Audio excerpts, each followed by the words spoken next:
Hello and welcome to this frenzy episode of 360 Sports. I'm your host, Brady Welsh, and we got quite the crew in the studio today. We got Alex McCrystal, Ben Barker, and Isabella Sposato, and we are going to get right into the headlines here. First headline, we got Shedeur Sanders got his first chance in an NFL game last Sunday, and this week he's going to make his first career start against the Raiders. How do you expect Shedeur Sanders to play? Well, it is time for people to realize Shedeur Sanders is not an NFL quarterback. If we are talking about just pure statistics and the way he's played football, he was the most sacked quarterback in all of NFL preseason, and he just looks like a fish out of water when he doesn't have guys that are probably accountants right now chasing him around the backfield. It sounds harsh, but I mean, the guy can't throw the football, and most of his big plays were him running around and making guys miss. And the kind of athletes you see in the NFL, it's just not going to work out that way. So I hope he does well, because it would be awesome if he does well. And he's an exciting player to watch, but I just don't think his play style fits the NFL well. Yeah, I mean, you go back to last week. I mean, 416 passes, 47 yards, interception, just not a good game at all. But I'm going to cut him some slack here just because just the situation that he was put in. I mean, he's a third-string quarterback going into this year. Joe Flacco obviously was the guy that was supposed to be the quarterback for the Browns. And then he goes, and then just Shedeur hasn't really had the opportunity to play with the first-team offense. There was a lot of issues with throwing the ball. He was very unfamiliar with his receivers. So I cut him some slack on that end. I think he's going to bounce back. I think he's going to have a good game against the Raiders. I mean, the Raiders are the Raiders. We know that at this point. They're middle of a pack defense. They're not nothing special. So I think we're going to see Shedeur really flourish. I think he has a week of practice with the first team offense. He's gonna ball out. I think he's gonna. I mean, I wouldn't say he's gonna ball out. It's kind of too early to tell, but I think he's gonna do really good. I think. Because, first of all, took the words right out of my mouth, both of you. But I think people are going hard with him because of that whole controversy after the draft and how his father was like, he doesn't deserve to be on the Browns. He deserves to be on the team like the Lions or the Chiefs or whoever's good, whoever's a Super Bowl contender. And he gets chosen for the Browns. And, I mean, he's like, I feel like he's very entitled and he thinks he's up there as one of the best quarterbacks. He should have been a first-round pick. He should have been in the top 10. No, like you said, third-string quarterback, rookie. Dillon Gabriel beat him because he's better than him. And his first game, we were expecting him to be, let's say, oh, we were wrong. He should have been the first round. He shouldn't have been the fifth round, but obviously did not exceed the expectations, being sacked twice, throwing an interception. That's not how you want to start a game. I will say it was third quarter, it was last minute, I get it. But if you're going to go into Sunday with that kind of play you just did, and what if he loses to the Raiders? That just is like, all right, he's hopeless. Never mind. He deserves to be a fifth-round pick. But if he puts up those points, if he makes those yards, if he makes the correct passes, if he gets the right coaching, then you know what? I'll say I was wrong. He definitely has potential. I do want him to do well. I wouldn't want him to do terrible. I don't want anyone to do terrible as a rookie, but he needs more practice. He shouldn't be saying, "Oh, I'm better than a lot of quarterbacks." Like, you're not. He didn't make his mark third quarter. He didn't wow anyone. Yeah, I think he's gonna find that chemistry for sure. I mean, I hope he does. He only played a half of football, I'd say. Yeah, he started the third quarter. Yeah, so he's gonna have a lot of time. He had a lot of time this week to figure it out. Obviously, it's gonna be a quick turnaround, but I think he's gonna be all right. Yeah, I mean, my argument, people were like, "Whoa, we didn't have time to practice." First off, he's had 10 weeks, and second off, Jackson Dart and Tyler He practices every week. He practices every week. He's also not. Of course he does. What do you mean? He plays with guys who are better than the guys he played with in college all the time. And look at Tyler Shuck, Jackson Dart. They come in immediately and win a game and are amazing. See, that's what I look at. I'm looking at Jackson Dart and all the other rookie quarterbacks that started, like Cam Ward. They play well. I mean, Cam Ward is on the Titans. I mean, they're not good, but at least he's better than Shedeur, obviously. But he's not. He doesn't deserve to be a first round pick if he's or like argue that he should have been a first-round pick if this is the performance he's going to bring to the Raiders. There was Sunday. not a mistake in him being drafted in the 5th round. It was not a mistake. Thank you. The only Thank reason he you. was drafted is because the Browns owner went over top the GM to draft him just because of the publicity, which they are getting publicity. Yeah. So if you're a 2-8 team and you really want some publicity, well, here's your distracting quarterback. So He's going to be headlines like every week that he's starting. yeah, Guaranteed. exactly. I mean, if there's any team that needs publicity, it's the Cleveland Browns. And honestly, Shedeur Sanders, I never thought he was that good in college, just watching him. He didn't really wow me at any point. Maybe that like one game against Colorado State a couple years ago. But then again, it's Colorado State. But moving on, speaking of college, we're going to talk about former Penn State coach James Franklin going to Virginia Tech. They signed him to a 5-year deal to be the head coach of the Hokies. What effect do you guys think this has on the college football world? Well, I'll say that. Let me preface this. This is a home run hire for Virginia Tech. I agree. I mean, I thought he was going to 100%. Arkansas. Now, if Arkansas can't get James Franklin, then they're screwed. But that's besides the point. I think this is the perfect hire for them. He's back in the ACC where he coached Maryland for years. All right, while that's the case, if he couldn't win the big one at Penn State with millions of dollars in resources, one of the #1 alumni bases in all of America, and a crowd of 110,000 people, I saw a post saying, well, he's going to have a great home field advantage. Look at Enter Sandman. I'm sorry, if he couldn't get it done in here, he can't get it done anywhere. I'm sorry. Until he could prove that, he can't. I know a lot of people are like, oh, Penn State's going to regret this. And then they flash the 4-21 against top 25 teams graphic. That's why he was fired. That's the entire reason why he's fired. 100%. You want 8 wins? You're in the ACC, buddy. Go play Stanford, beat up on them, have a ball. It's going to be a lot harder for like Penn State to recruit in Virginia now. But again, the best Penn State teams we've ever seen, they were all Pennsylvania recruits. Those were their #1 players. Micah Parsons, Saquon Barkley, Trace McSorley. Those are the kind of guys that you have. And if you recruit well in Pennsylvania, Penn State will always be a powerhouse. And you got to get those DC area, Virginia recruits. And I guess that's going to be the story of James Franklin's time there. But there's no way he has the resources he had at Penn State. I still think he's going to win a lot of games, but I don't think he's going to shock anybody. I think you're going to get the same old James Franklin, and you know what? That's great for Virginia Tech. That's awesome for them, but I don't think it's going to be anything special. I don't think we're going to be regretting this in 20 years. Yeah, I think. Well, I just obviously with the record, James Franklin obviously can't win the big games, but he's a proven program builder. I mean, look what he came into back in 2014 when Penn State hired him. I mean, it was just like not a great program at all. And then slowly over time, like they start building up a really solid team, and then look at that, they're ranked. So I think he brings a good resume to Virginia Tech. He's won 68% of his games total in college. So the only question is if he can win the big games in the ACC. I mean, the ACC is not getting any worse. I mean, every year I think the ACC is just getting better and better in terms of competition. And I think James Franklin, as a player's coach, he's gonna build these guys up. He's gonna get the recruits that he needs to build a pretty solid roster. And Virginia Tech, I think Virginia Tech fans should be really happy. I'm glad we're on the same page. I was going to be like, listen, no. But yeah, it's about time they got rid of him. I like you said, I have to give him, he did help rebuild the reputation of Penn State after the whole Sandusky crazy shenanigans that happened. But I do want to address that he hasn't led Penn State to a national championship, even appeared in a national championship since they won in 1986, which is crazy. That's a huge drought. That's worse than the Mets last time winning in 1986. Nice. And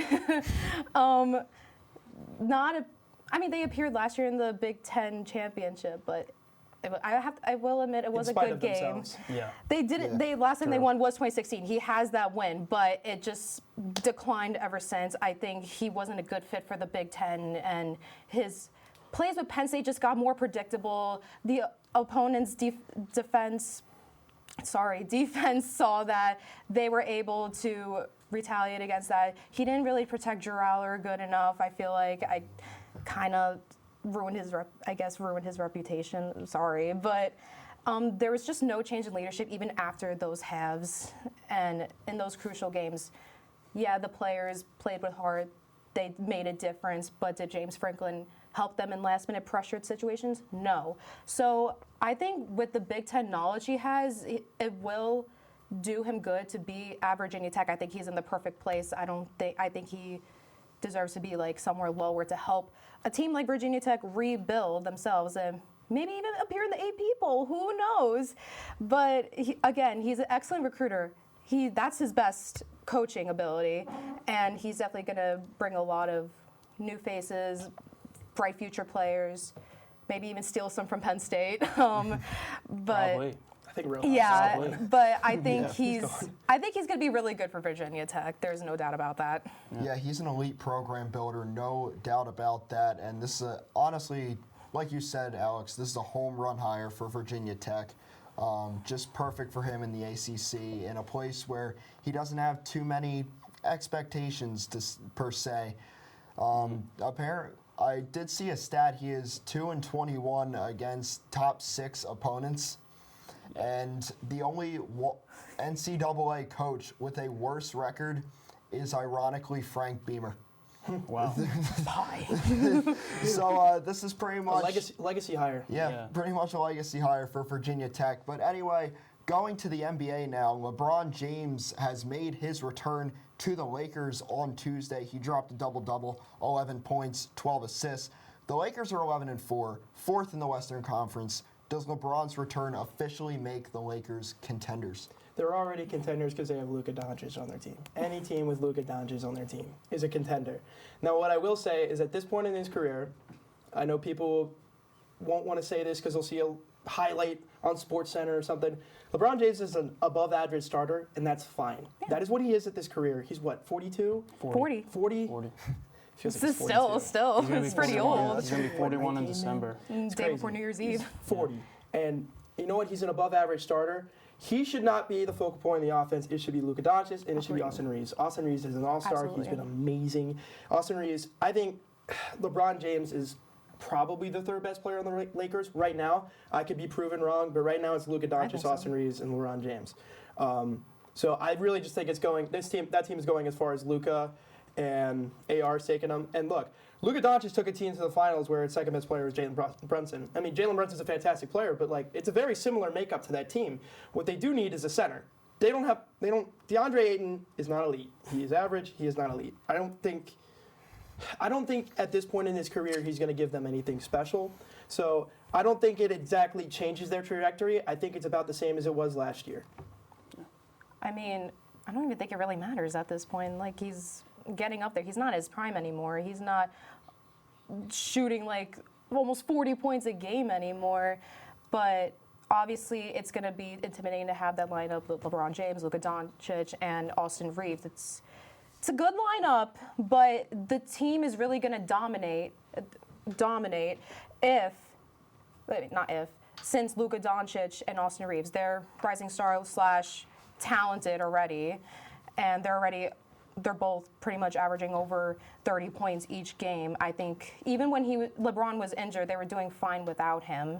But I think at this point, at his age, he's more gonna be not playing every game. I feel like he'll be resting a week and then he'll come back as a starter. He'll rest during the game, and it'll be a back and forth. Sounds like being a Sixers fan. It's not like he's 29 years old and playing the whole game. He's up there in age. He's considered old for the NBA compared to the rest of the team. He's the oldest. He's the oldest, exactly. Yeah. And I don't know if they're gonna win, the Lakers themselves are gonna win against a team like, let's say in the playoffs against like the Pistons and the Knicks, the Thunders, the Spurs. I'm just saying that's who's dominating right now.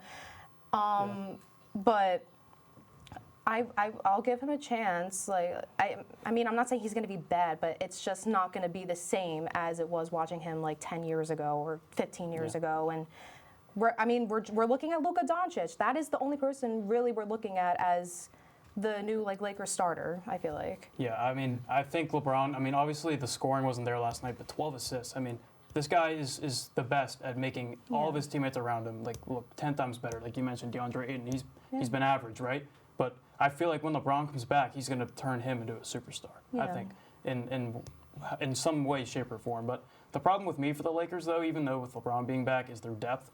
They rank near dead last in the NBA in points off the bench. It's 25 points per game, which is pretty concerning. But LeBron still looks the same old LeBron. He's still explosive. He can still get to the paint. But I think, like I said, having LeBron in your team, where he's 40 years old, but he's still able to have that playmaking ability that he's had all of his career. Yeah. And I think alongside Luka Doncic and Austin Reeves, who's having a breakout year, I think give it to him it's for gonna, that. I it's, do. it's going to be, I think the Lakers are going to be good this year. I think just in the stacked Western Conference, it's kind of hard to predict right now. But I think if they want to make a deep run in the West, they're going to have to get depth, especially some other ball handler on the bench for sure. I'm thinking like a Cam Thomas or a Jordan Clarkson type player that could just come up there and give you 20 points off the bench if you give him 30 minutes. Like you need a high profile score because Luka's going to drop 30 a game. I mean, but you can't just be relying on him all game trying to just chucking up shots. I mean, you got to get some supporting cast around him because that's where the best teams are. You look at the Thunder last year winning the title. Yeah. I mean, look how deep their team was. I mean, they had guys swapping in and out all series long, making an impact. So having a solid bench is going to propel this team to hopefully make a top run in the West for sure. I think Luka and Austin are the future for the Lakers. I mean, Of LeBron course, is probably going to retire, but I don't know, next season, following season, whatever. But yeah, he's not really the future for them anymore. Whenever they're going to stop overpaying him is when he'll retire. Oh, God. Oh, excuse me.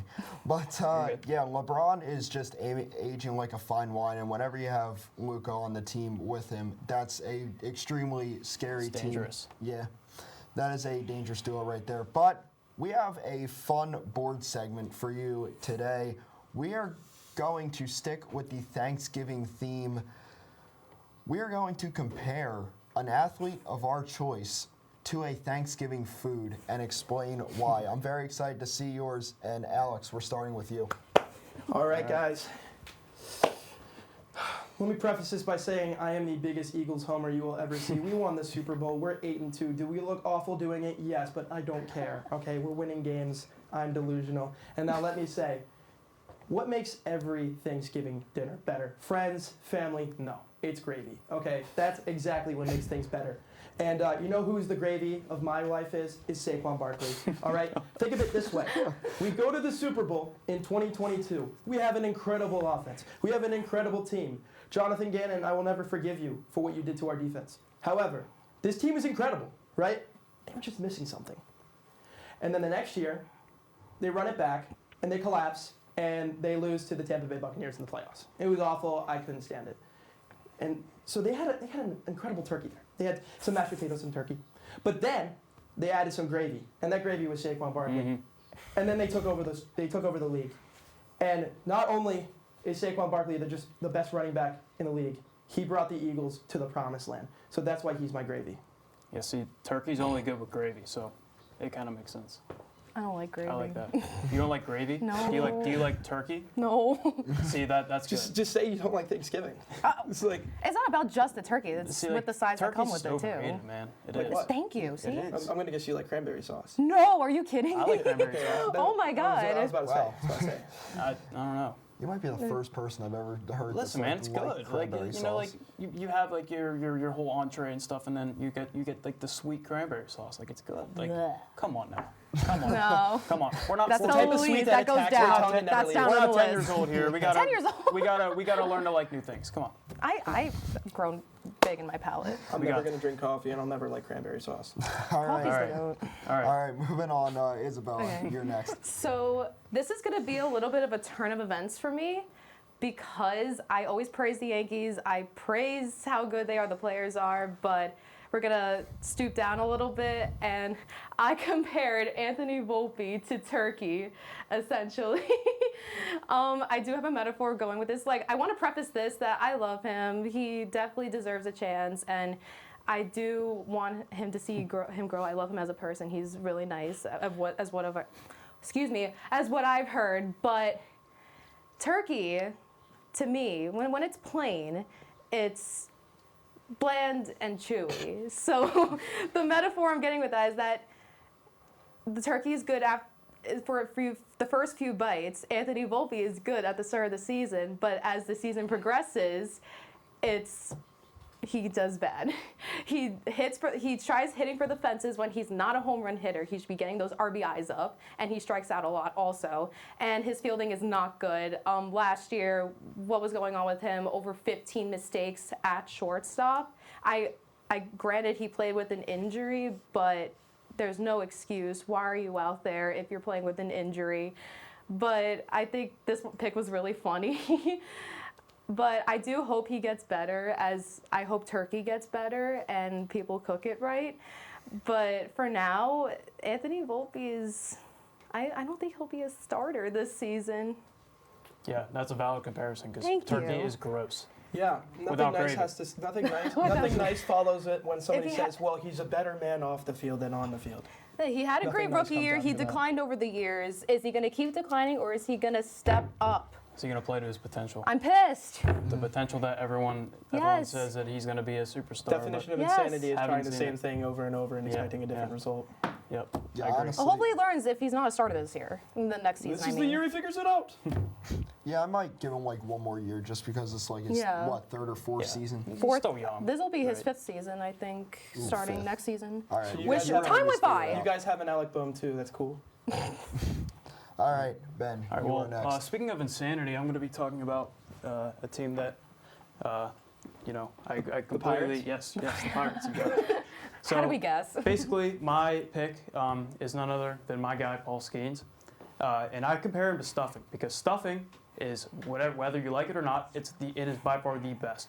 And let me tell there's a reason he's compared to Stuffing for three reasons. One, like I said, it's the best. He won the Cy Young, and he led the league in strikeouts. I mean, fantastic. Two, he stuffs the strike zone. No pun intended. He does stuff the strike zone. Led the league in strikeouts. I mean, absolutely baller. And then number three, he very well saying. But the thing is about Paul Skeens is he keeps you around. I could eat Stuffing year round, and that's my delusion. I think about the Pirates year round. I think about how we're going to build the greatest dynasty of all time around this guy Paul Skeens. I know I'm delusional. I completely understand. But the thing is, this guy keeps my hope alive. He's the best in the league, and Stuffing is the best by far. I could eat Stuffing year round, and I could see Paul Skeens pitch year round as well. So that's my Who pick. doesn't like stuffing? That's like I don't one know. of the Stuffing's best solid. dishes. Weirdos don't like Stuffing. Well, if you don't make it right, then it's hateful. But See, like you gotta make it right. It's all that It's like matters. baked mac and cheese. If there's too much crust in it, it's just Ugh. awful. that's You, awful. you gotta put sausage in it. That's Sausage? yeah. So you've had sausage with stuffing before? No. I don't think so. Wow. That's I something bet you like cranberry sauce in there too. I could use some cranberry sauce. Yeah, why not? Yep. See how All it is. right. The dig is It's my turn. crazy. All right. So I got some turkey haters over here, but so this take might be a little cold to them. Cold But I'm turkey. gonna compare. Oh. But I'm gonna compare Christian McCaffrey to Turkey, because this guy, you can't have Thanksgiving without Turkey. You can't have the 49ers offense be as productive as it is without Christian McCaffrey. Sure, you have your mashed potatoes, your gravy, your stuffing, your cranberry sauce, your mac and cheese, but Thanksgiving isn't Thanksgiving without the turkey. And that's just where I'm going with this. If you have a freshly cooked turkey that's just incredible, then you have your Thanksgiving's pretty much made. And that's honestly what Christian McCaffrey is to this 49ers offense. And it's a lot better with him than it is without him. And also, his legs are kind of made of turkey legs too sometimes. No, honestly, yeah. Coming from a 49ers fan, I love that take. So you're a Yankees and a 49ers fan? And a Giants You like the fan. Lakers too? No. Oh. No, I agree. I would say Christian McCaffrey is turkey with gravy or stuffing. Christian McCaffrey is just special. He's fantastic. He's only good when I don't draft him in fantasy. He's like he can pass catch and he can run the ball. So He's an all-around player. I'm glad he's out of injury. Thank Yeah, God. he's playing good Yeah, ball too. we deserve a full season of Christian McCaffrey, absolutely. Yeah. You And, deserve a Super Bowl winning Christian I McCaffrey. appreciate you standing up for the Turkey fan club. I really do appreciate it. Thanks. Turkey still is bad. Not changing that opinion. Yeah. It's just not true. Especially deep fried turkey. That's Huh? that's Okay, incredible. now you're losing me a bit. No, that's incredible. But moving on, speaking of Thanksgiving, one of the staples of Thanksgiving is obviously sports. So let's go around the table, debate what sport we think is best to watch during Thanksgiving. All right, so there's an obvious answer here, and it's football. So Yeah, I'm saying. I'm going to be different here and say feast week college basketball. Yeah. Nothing screams Thanksgiving break like the Maui Invitational and the Battle for Atlantis in Las Vegas where nobody travels. So I will say I do love some feast week hoops, which conveniently just does not involve Penn State whatsoever this year, which I'm very upset Yeah, about. it's unfortunate. Well, yeah, I'll have to agree with football because there's nothing better than eating some Thanksgiving food while watching football by far. But I'll say one thing, the National Dog Show, I do not like it at all. I do not like it at all. That's crazy. It is literally like, it is the equivalent of coming, like, so when I walk downstairs and I see the dog show on my TV, it's the equivalent of coming home from school and seeing a crock pot on the counter. That's literally That is how I just the feel. worst take Interesting. of all time. No That's one really likes a crock pot. interesting. You're telling me you don't like anything made in a crock pot? No. Like meatballs? Well, maybe meatballs. Oh! I never had Suddenly meatball crock pots are crock great. pot. Okay, but yeah, sure. Yeah, meatballs are just good without a Italian crock for pot, that. though. You can make good meatballs without a crock pot. Yeah, I you know, can. But There's crap in You there. roll it and then you No. put it on a pan. No. dude, you gotta never be able to enjoy a good never buy me a casserole, I'm crock sorry. pot for my birthday. I will throw it in the trash can. All right, Isabella, what's your I mean, the obvious answer is football. I don't think there's any other sport that will top that. My family usually has the Cowboys game on because they are Cowboys fans. I'm not part of that. Don't come at me. I'm not part of that. Cowboys, Yankees, Niners. is like I'm the not a worst Cowboys combination fan. Leave of me. all time. Cowboys, Yankees, That's Niners. crazy. That's a crazy combination. But it's always going to be the Cowboys and Lions playing on Thanksgiving. So I definitely look forward to those games. But Cowboys versus Chiefs is going to be a game to watch. I mean- I'm not a Cowboys fan, like I said, but I also am really looking forward to the college football rivalry weekend that's coming up right after Thanksgiving. So that'll be a sight to see. And maybe they'll be stunned, maybe they're not. I'm glad you like the other dynasty. Yeah, the other team that won 6 championships. Oh my God. All right, but moving on to our last point, MLB free agency kicked off last week with players rejecting or accepting their qualifying offers. What are some of the names and teams to watch so far in free agency? Well, I'm looking after Bo Bichette because, I mean, he declined his qualifying offer, so he's probably easily one of the biggest names on the market right now that's declined. He's going to provide a lot of value to any team. I mean, he can move. He's probably going to either be a shortstop or a second baseman. I mean, he played both a lot last year, and I think based off of how he played in 2024, his rebound year this year in 2025, that saved him. And that's going to make him some good money. No matter where he goes, even if he goes back to Toronto, He will. he's going to be solid. Another guy I had was Edwin Diaz, probably one of the best relievers on the market as well. But as well as that, there's also other players, like quality relievers on the market, like Williams, Ranger Suarez, Quality? Kenley Jansen. Yeah. I don't think Williams. I mean, was Devin. Well, I guess maybe not. Devin Williams Williams. was kind of a bad starting point, but like Suarez, Raisel Closing. Iglesias. I mean, there's some quality bullpen arms out there, but I think Edwin Diaz is by far the best. Yeah, he's option. definitely the star of that market. I thought you were going to open with Kyle Schwarber. Well, That's exactly what I thought you, was happening. You can talk about it. Kyle Schwarber, if you're listening to this, come home, please. Kyle Schwarber, if you're listening to Please this, come there's an home. Alligator Plot River where you can twist. go out and just hit absolute Pierogies nukes. are awful, Kyle. I know you like cheesesteaks. They are, but Pittsburgh is great. Yeah. telling you. So if the Phillies want to be serious about winning a World Series, they need to re-sign Schwarber, Ranger Suarez, and JT Realmuto. JT Realmuto is the best catcher on the market. You're not going to find anybody else that's better than him. Does what he does, plays Gold Glove defense, can hit about 270, give you 800 OPS. There's nothing else you want from a catcher. But I will say the number one free agent, it's not even close, it's Kyle Tucker. Kyle Tucker is, who'd you have as number one?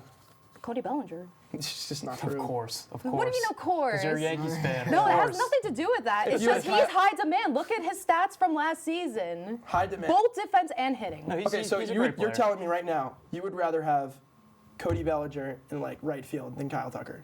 I would like to have both. That's the dream lineup No, for the that's Yankees. not the question. Like, would you rather have Kyle Tucker or Cody Bellinger? Oh, I don't know. It's Kyle Tucker. Come on. He's a proven playoff commodity. Cody Bellinger, he's great, but he's just not consistent. Okay, first, I want to preface the Yankees need to re-sign Cody Bellinger. There's no question about it. Yeah. They need him. They need him to even be in the playoffs. That's nothing more to say about that. We know. But I would love for Yankees to also get Kyle Tucker. Kyle Tucker is not going to the Giants. They're a small market team. They can't afford him. He wants over $300 million. The Dodgers, Blue Jays, those kind of teams are going to be looking at Kyle Tucker. He's one of the best. He's probably one of the best, if not the best, outfielder in the league, next to Cody Bellinger. On whatever, no bias there. But yeah, it'd be nice to have the dream outfield. I think Bregman's going to Yankees. No. Who's your third baseman? Ryan The Jazz McMahon. right now, I think. Yeah, he plays second base. Oh no, not Jazz. It's Ryan McMahon. It was Maybe McMahon. Ryan I mean, he's good. Yeah, he's just not out. Like Alex Bregman's different. I don't think he's going back to Boston. And then Really? you want, obviously, you're going to have your yearly Japanese player going to the Dodgers. This year, it's going to be Tetsuya Imai or Murutaka Murakami. So it's going to be one of those guys for sure. Yeah, free agency is going to be really fun to watch this year. But that is all the time we have today on 360 Sports. For Alex McCrystal, Ben Barker, and Isabella Sposato, have a great Thanksgiving next week, and we will see you back on 360 Sports in 2 weeks.